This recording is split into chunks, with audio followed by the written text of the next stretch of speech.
the dawn's early light, what so proudly we hailed at the twilight's last gleaming, who spread stripes and bright stars through the perilous fight.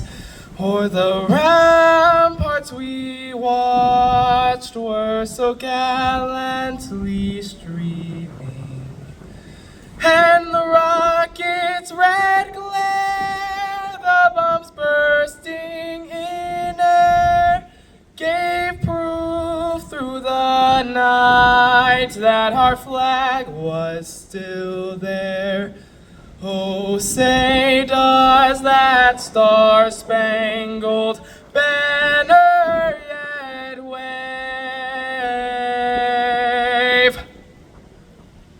for the land of the free and the home of the brave?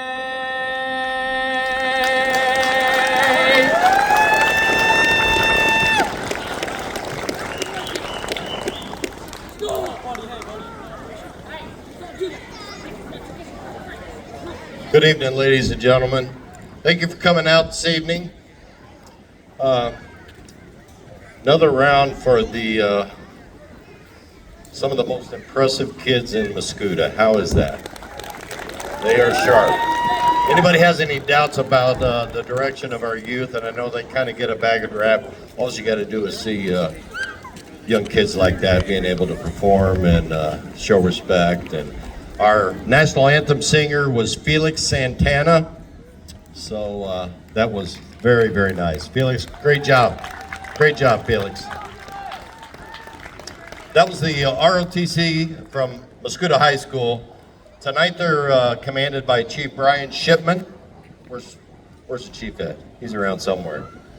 But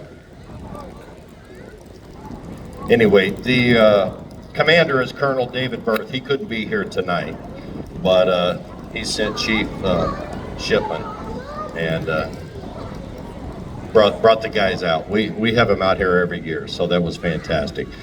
What we're here for tonight is National Night Out. National Night Out is an event that started 41 years ago. This is the 41st annual National Night Out here in the United States, and there's 16,800 and some odd communities that participate in this event across the country. And the purpose of it is to build partnerships with the community, the businesses, with all first responders, the police, the fire, EMS. You know, we certainly respect our military, and to bring them all together because we are a community and we can't do this alone. The protection of our citizenry lies mainly with the police department, but we certainly could not do this without the help of the community. Here in Mascoutah, we're fortunate enough to be greatly supported by the community, and we really appreciate that, and it's our way of giving back a little bit.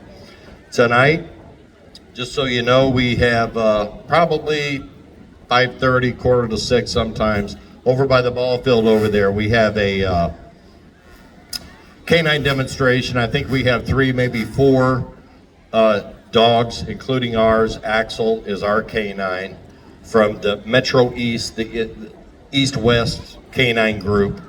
All police departments, they get trained together and everything. They put on an impressive show. So they're gonna be over there, so please don't hesitate to miss that if you like canines.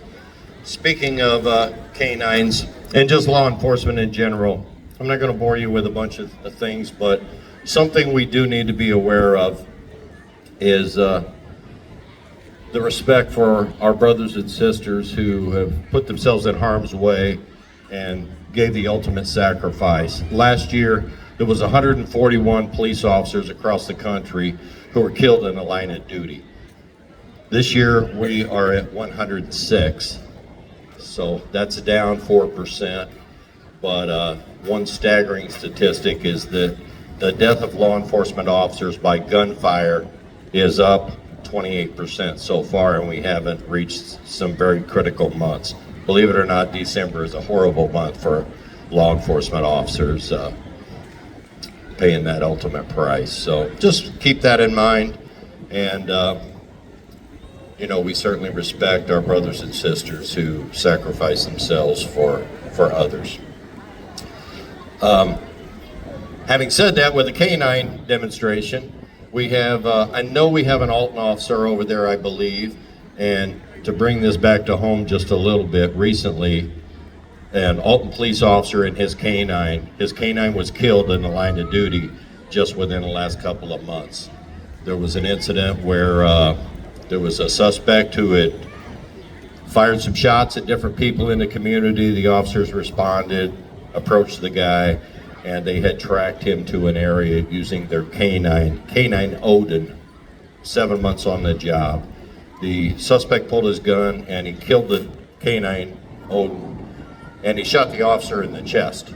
Now, thankfully, even though the K-9 was deceased, the officer had his bulletproof vest on, and he survived and basically was uninjured. The bullet stopped it. So that kind of shows what these guys do, and why it's so important. These dogs are tremendous help, and right here in the Metro East, we have one who gave the ultimate sacrifice, that dog, and probably saved some policemen. So anyway, they do impressive work, so please go over and take a look at those guys. This happens to be our 7th year having National Night Out here in Mascoutah. Would have been 8, but because of the pandemic, we had to cancel 1 year. So this is our 7th annual National Night Out. Lastly, I want to recognize some people that come out here. Our city engineer, Sal Elcott, is here. We're happy to have him. Fire Chief Rob Stuckey. His guys are in the back cooking food. All the free food is on the end of the depot here, so help yourself to hamburgers and hot dogs. His guys come out and help us every year. Plus, they bring their bumper truck over there. Mayor McMahon will be here. He is here. He will be saying a few words here shortly. Our city manager, Cody Hawkins. My administrative assistant, Julia Hawkins. Scott Credit Union's come out with the bounce houses over there, or they donated for the bounce houses. Twist and Bounce, Roger is the one that owns the company, and they've been here every year for us. The Illinois State Police, we got a motorbike from ISP over there. The kids always like seeing those motorcycles all geared up. Trooper John Keene from ISP is over there. We're glad to have him.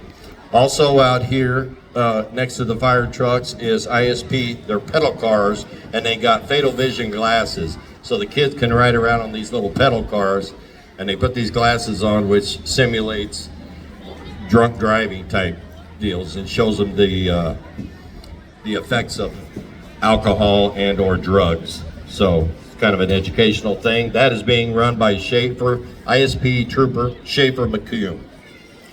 So without further ado, Cody and Mayor, would you guys come up?